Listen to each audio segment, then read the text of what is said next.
Everyone எல்லாரும் எப்படி இருக்கீங்க? நலமா இருக்கீங்களா? நான் ரொம்ப நல்லா இருக்கேங்க. இங்கே சிங்கப்பூரில் பார்த்தீங்கன்னா இன்றைக்கி மழை காலையிலேருந்து தூறிக்கிட்டே இருக்குது. இந்த மாதிரி ஒரு நல்ல வெதரில் ஒரு சுட சுட வடை செஞ்சு சாப்பிட்டே எப்படி இருக்கும் அதுதான் நான் செய்ய போகிறேன். அதுக்கு முன்னாடி நீங்கள் செய்ய வேண்டியதெல்லாம்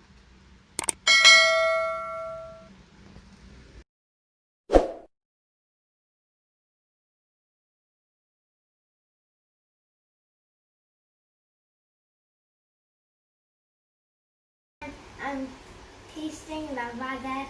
Like and subscribe to our channel and share our videos. Bye. இந்த வடை பார்த்திங்கன்னா ரொம்ப ருசியாக இருக்கும். இது என்னுடைய குட்டி பையனுக்கு ரொம்ப பிடிக்கும். அவர் எப்போதும் கேட்பார். அதனால் நான் வார இறுதியில் எப்போதுமே செய்வேன். நீங்களும் வடையை ட்ரை பண்ணி பார்த்துட்டு எனக்கு கமெண்ட்ஸில் சொல்லுங்கள்.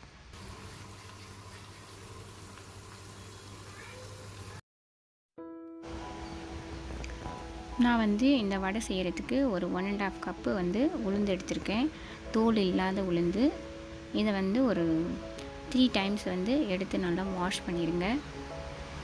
குறைஞ்சது 3 டைம்ஸ் வாஷ் பண்ணிடுங்க. அதில் ஆல்ரெடி நல்லா க்ளீனாக தான் இருக்குது. நீங்கள் இருந்தாலும் நல்லா வாஷ் பண்ணிவிட்டு அதை ஒரு 2 to 3 ஹவர்ஸ் ஊற வச்சுருங்க. அட்லீஸ்ட் ஒரு 3 ஹவர்ஸ் ஊற வச்சிங்கன்னா வடை நல்லா சாஃப்டாக வரும் உங்களுக்கு. அதுக்கப்புறமா இதை போயிட்டு நான் அரைச்சி எடுக்க போகிறேன். இந்த வெல்லம் பார்த்திங்கன்னா நான் ஆல்ரெடி சுத்தம் பண்ணி வச்சுருக்கேன். எப்போவுமே பேக்கெட் வாங்கினீங்கன்னா நல்லா கொட்டி ஒரு தட்டில் நல்லா க்ளீனாக சுத்தம் பண்ணிடுங்க. இப்போ நான் மாவு ஒரு பாதி அளவுக்கு அரைச்சி வச்சுருக்கேன். அதோடு பேக்கிங் பவுடர் சேர்க்குறேன். ஒரு பிஞ்ச் ஆஃப் சால்ட்டும் அதில் சேர்த்துப்பேன். எப்போவுமே ஸ்வீட் செய்யும்போது நம்ம கொஞ்சம் சால்ட்டு சேர்ப்போம் இல்லையா, அது மாதிரி. இப்போ நான் அந்த சுத்தம் பண்ணி வச்ச அந்த வெல்லத்தை சேர்க்குறேன். இதில் முன்னாடியே வெல்லத்தை சேர்த்து அரைக்காதீங்க. அந்த மாவு பாதி அளவுக்கு அரைச்சதுக்கப்புறம் வெல்லம் சேருங்க. தண்ணி கொஞ்சம் கவனமாக இருங்க. தண்ணி சுத்தமாக இருக்கவே கூடாது. நீங்கள் வெல்லம் சேர்க்கும்போது அந்த மாவு தண்ணி ஆகிடும்.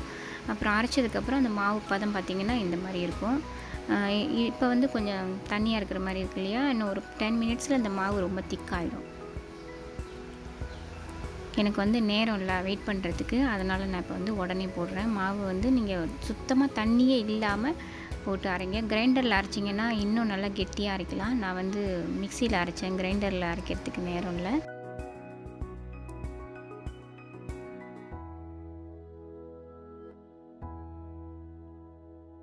எப்பயுமே வடை சுடும்போது இந்த மாதிரி சின்ன சட்டியாக எடுத்துக்கோங்க. அப்போ தான் எண்ணெயை நிறைய ஊற்றி நீங்கள் வேஸ்ட் பண்ண தேவையில்லை. மேக்ஸிமம் அந்த எண்ணெயை ரீயூஸ் பண்ணாமல் பார்த்துக்கோங்க. அப்போ தான் ஹெல்த்துக்கு நல்லது. அதனால் நான் எப்போவுமே சின்ன சட்டியை தான் யூஸ் பண்ணுவேன்.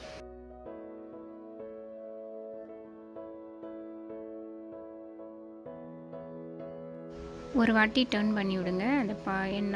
என்னோடய வீடியோவை பார்த்தீங்கன்னா தெரியும். அந்த கலர் வந்ததுக்கப்புறம் நீங்கள் டர்ன் பண்ணி விடுங்க. வடை பார்க்குறதுக்கு ரொம்ப அழகாக வரும். இதை நீங்கள் எப்போயுமே சிம்மில் வச்சு தான் செய்யணும். கொஞ்சம் ஹை ஃப்ளேம் வச்சிட்டிங்கன்னா அது மேலே ப்ரௌன் ஆகிடும். அடியில் உள்ளே இருக்கிறதுலாம் வேகவே வேகாது. அதனால் கொஞ்சம் மீடியமான ஃப்ளேமில் வச்சு சுட்டு எடுங்க. இந்த கலர் வந்துடணும். இந்த கலரில் தான் எடுக்கணும். அதுக்கு அதிக நேரம் விடவும் கூடாது, முன்னாடியும் எடுக்கக்கூடாது. முன்னாடி எடுத்திங்கன்னா உள்ளே மாவாக இருக்கும். இந்த கலர் வந்தவுடனே நீங்கள் எடுத்துருங்க.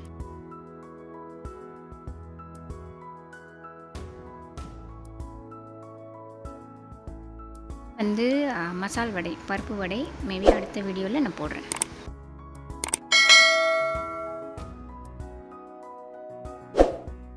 வீடியோவை பார்த்த உங்கள் அனைவருக்கும் நன்றி. மீண்டும் அடுத்த வீடியோவில் சந்திப்போம்.